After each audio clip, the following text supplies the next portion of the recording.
What's up guys, it's Tommy here and welcome to a brand new Liverpool transfer news video, and also it's the big day. Huge game in the title race today. Liverpool will play Manchester City. Let me know your predictions in the comments below. And also Kai Havertz has been indicating that he wants to move at the end of the season, so I really want Liverpool to sign him, and I think he's looking at Liverpool as one of the clubs, the possible destination for him. And he recently gave an extended interview to a Spanish newspaper, and I think that he made some very interesting points about preparing to go abroad, and I really want to give you guys this detailed interview because I think it's fascinating. You look at Kai Havertz and what kind of a person he is, not just what kind of a football player he is. And I think Kai Havertz would suit Liverpool perfectly. He plays a similar style of play that would come into this Liverpool team and really flourish, and he is a goal-scoring midfielder. He already has a lot of goals scored. Last season he scored about 20 goals for Leverkusen as a 19-year-old. Now he's 20. I think that's fantastic, and this year already he has like 6 or 7 goals for Leverkusen, so very excited about this guy. And let's listen to this interview because I think it's a fascinating look into Kai Havertz's thinking. What is success for you in football? The team is always the priority, Havertz answers. Success is collective. Then the individual trophies come when you play well. I want to win the biggest trophies during my career. Champions League, World Cup, Euros. I don't think much about the individual trophies. I'm at a point where I don't care if I give an assist or score a goal or make a key pass. Right now I have a role at Leverkusen to try to make the final pass and not only be a goal scorer. But I would say that I'm a dangerous player and that I like to score goals, definitely. You scored 17 goals in the Bundesliga alone last season. Can you beat that? People expect me to score more, but it's difficult because opponents now know a bit more about me. I want to show that it wasn't a coincidence. If I score fewer goals this season, but I have a positive influence on the team, I will also be happy. What is your ideal position is the next question. I would say the number 8 position, the inside right. I'm not a classic number 10, but I like to play, to have the ball at my feet, simply enjoying myself on the pitch. I've played in many other positions, but I prefer to play in the center where I have more of the ball. My dream will always be to wear the number 10 one day at my club. You have been compared to Zidane, Kaká, Mesut Özil. What do you think about that? There are many players that inspired me, like those players. They have always been my idols. Between the Spanish players, my favorite is Andres Iniesta. He's outstanding on the ball, unique. I like him the most. Do you watch much football? And this answer definitely surprised me. He said, I don't watch football. No, I only like important matches, the final or the semi-finals of the Champions League. But apart from that, I don't know anything about football. Wow, that's a surprising answer, definitely. You are a young player, German, and you are very good. You will end up signing for Bayern Munich, surely. Is it a dream? They are probably the biggest club in Germany, and there are many players that were very successful at a young age that went to Bayern. Therefore, I get linked with Bayern, but we will see what happens. There are players that want to stay close to their family, and others say, I want to live in another country. There's something clear: if you want to be a star in Germany, you can't go wrong with Bayern. Are you prepared to go abroad, to Spain or England? I think I've experienced enough international experience here at Leverkusen. I know the rhythm of these international matches, and I'm confident that I can go abroad at any moment and play at clubs outside of Germany. For the moment, I want to have a good season. Afterwards, we will see. Your style suits Barcelona a lot. Yes, because Barcelona have a lot of the ball, but there are lots of teams that do that these days. Not only Barcelona. Real Madrid, for example, are a team that have a lot of possession, although they have been a bit less efficient than Barcelona in recent years. And what does Toni Kroos, your German international teammate, say to you? The weather is always good in Madrid.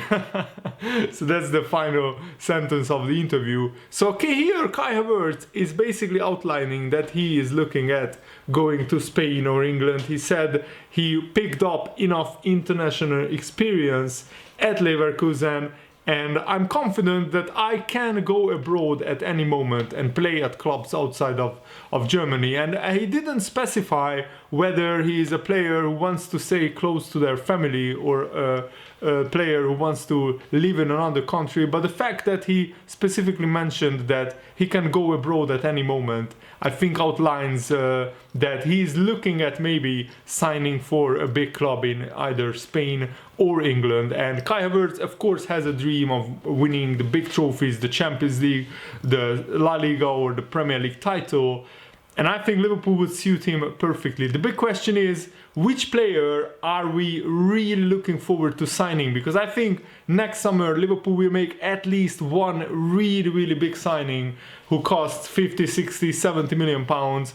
And what kind of player do we need the most? I think a goal-scoring midfielder would definitely be a player that Liverpool needs. But I also think that maybe we need another attacker, a winger/striker who can play in many forward positions, because Salah, Mane and Firmino at the moment, are playing almost every important game at Liverpool, and I think that will take its toll, and we need more rotation options. At the moment we have Origi, Shaqiri, we have Ryan Brewster, but we don't have that top class player on the same level of Salah, Mane and Firmino. At the moment Kai Havertz is just below that, but I think Liverpool are looking at Jadon Sancho as well and other players. So I'm just really looking forward to the next summer transfer window and to find out who Liverpool can sign. And now I want to give you some injury updates before the Liverpool-Manchester City game. So Manchester City have a bit of an injury crisis on their hands. Ederson is a major doubt.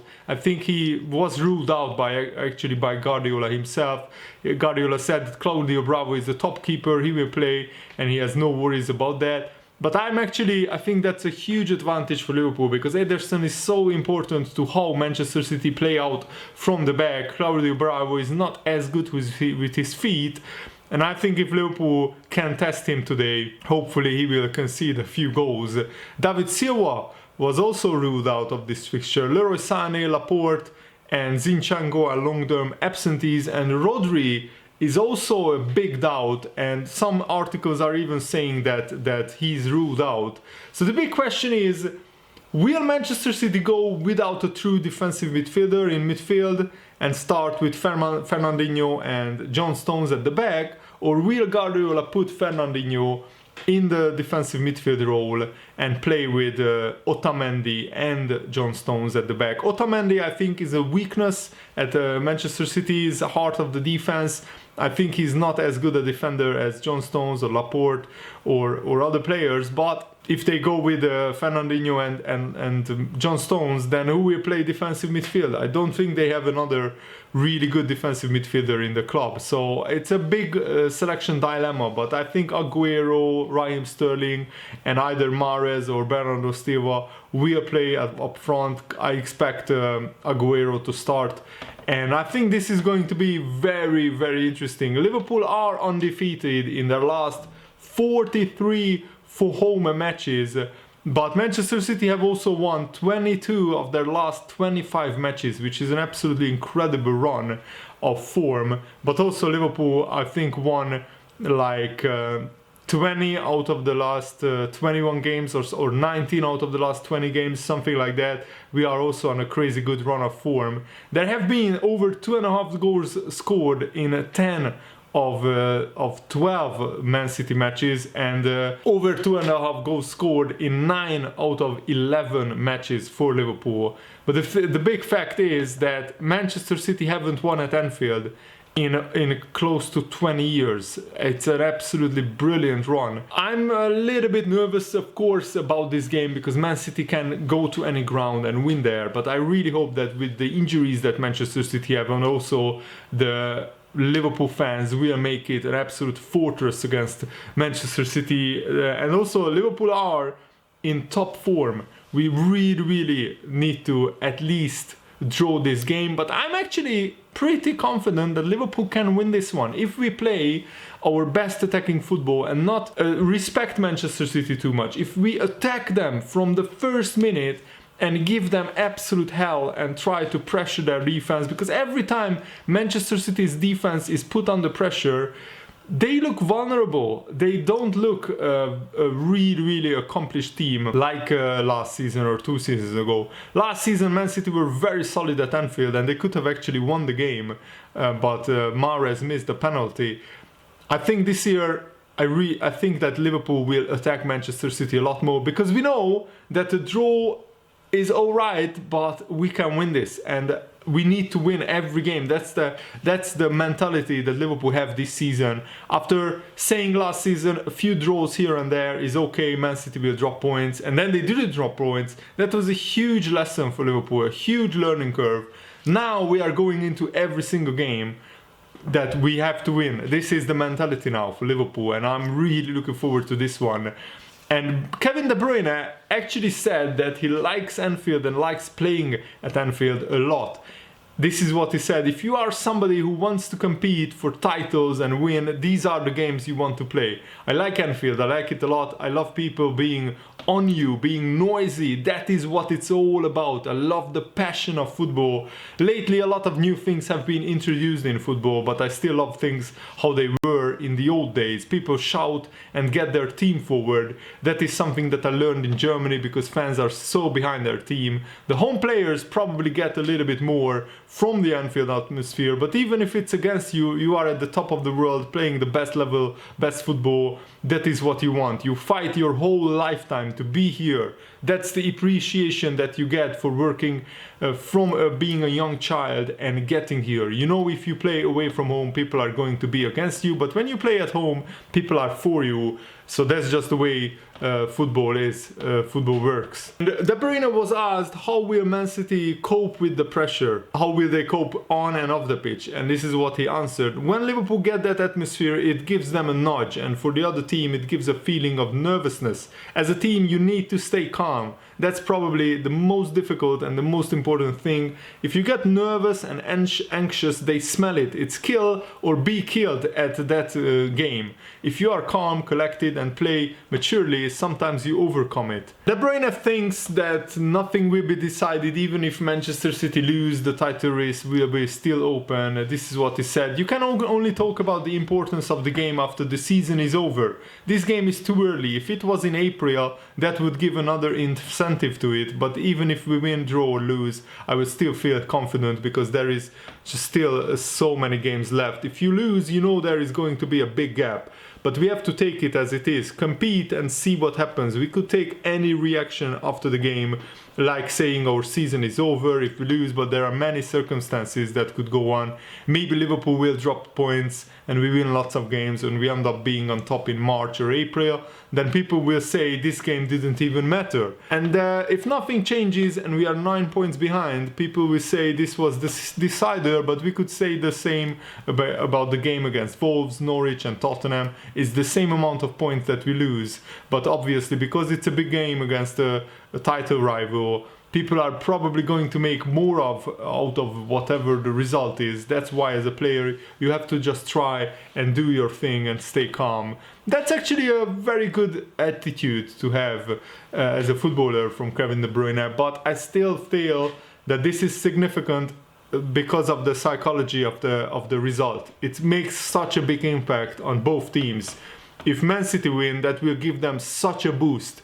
They will probably go on a winning run, and Liverpool's confidence could get knocked back. We could drop some points, and suddenly Man City could be in the lead in the title race. On the other hand, a win for Liverpool would absolutely derail the Manchester City's confidence, and also it would give Liverpool such a huge confidence boost. Probably a little bit easier run of fixtures. I say that lightly because the Premier League is always difficult, but Liverpool have some winnable games coming up. We don't play against the top 6 side for a few weeks, maybe even a month or so.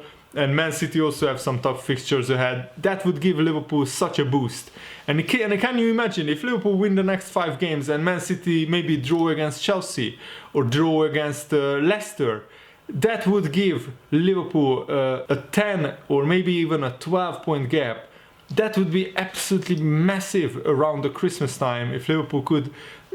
We could know that we can even lose 2 games, 3 games, and we could still be in the lead. That would be just such a huge advantage for Liverpool. And also Man City could be dragged back into the mix with Chelsea and Leicester, and that would be fantastic. Of course I'm dreaming here, but you can allow me to dream, because I'm a Liverpool fan and I don't want this Premier League title. I've been watching Liverpool for like 20 years now, almost 20 years, and I've never seen Liverpool win a league title, and many of you guys are in the same boat, so I'm really hoping that this is the season that we do it. But let's just take each game as it comes and enjoy the ride. I think that's the most important thing. And Pep Guardiola gave a huge, massive compliment to Liverpool and Jurgen Klopp. This is what he said: as a manager, I said last season when we won the league, they are the best contender I ever faced in my career to win this league. It was the biggest achievement, or one of the biggest achievements as a club. It remains the same. Probably right now they are the strongest team in the world. They are an exceptional team. Of course the history is there for itself. It's something special. I think more for the quality of the team, of what they do, quality of players they have, quality of manager they have. I believe more in that, in the team, than the scenario, which will be the atmosphere at Anfield. Right now Anfield is one of the toughest grounds to go to right now in Europe. It's one of the toughest stadiums to go there and try to win. So I think that's a very, very big compliment from Guardiola. Also, Jurgen Klopp apparently blocked the exit of Dejan Lovren, because Lovren was agitating for a move a little bit in the summer, but Lovren, basically Klopp told Lovren just to stay put because we need you. And now with Matip out injured and Gomez not being like 100% sharp, Lovren is now our starting centre-back with Van Dijk, and I think he will play against Man City today. So I think that Lovren's patience paid off, and apparently Jurgen Klopp was thinking about selling Lovren in January, but now because of Matip's injury, Jurgen Klopp will block any transfers that Lovren could have had in January. According to some newspapers, Jurgen Klopp really wants to say to Lovren he's not for sale, and any discussion on his future is on hold until the end of the season. So we will complete the season with Lovren, and then next summer maybe he can leave and maybe Liverpool will sign another centre back, but not before that, not in the January transfer window. I think it makes sense. In January you don't really want to lose one of your senior centre backs, and remember Lovren has a lot of experience. He's still a decent player. And I think it's at the moment it's a balancing act. Gomez will play some games, Lovren will play others, and let's see who comes out on top. Jordan Henderson also spoke about Manchester City, and this is what he said: if I was to pick just one word to sum up how we as a squad feel about Manchester City, it would simply be respect. Of course they are an opponent we have had decent tussles with over the last couple of seasons, in particular both domestically and in Europe. But as a team here, we have nothing but admiration for them. What they have achieved as a team is something that everyone in sport, and let alone just football, can look at and appreciate. They are relentless winners who have found the hunger to go again and again. I think it's important for a healthy rivalry that you can recognize someone else's qualities and achievements without that leading to any sort of insecurity about what you are doing yourself. As an example, I've never understood it when ourselves and Man City are asked whether we would sooner win the Premier League or the Champions League, or then subsequently we were asked to compare which is more important or impressive. I would bet anything you like that you would get the same answer in both dressing rooms, whether there was a microphone in front of them or not, that we want to win everything and they want to win everything. And this is, I think, a brilliant rivalry between these two teams. Of course, it's not a classic rivalry, it's not a rivalry steeped in history like Liverpool against Manchester United or Liverpool against Everton, but it's a new rivalry. Of course, you will be feeling rivalry against a team who regularly are fighting with you for Champions League titles, for Premier League titles, and I think for the next 5 years, I can see Liverpool and Manchester City fighting it out between themselves, who wins the major awards in the Premier League, in England, and maybe even in Europe as well, because there are not many teams on the level of Manchester City at the moment. Maybe even Real Madrid, Barcelona, Bayern Munich, Juventus, and probably that's it. So, and of course Liverpool, but I think that this rivalry will go on for the next 5 years at least. Let me know what did you think of the video. I really hope you enjoyed it, and thanks for watching. See you later, guys. Goodbye.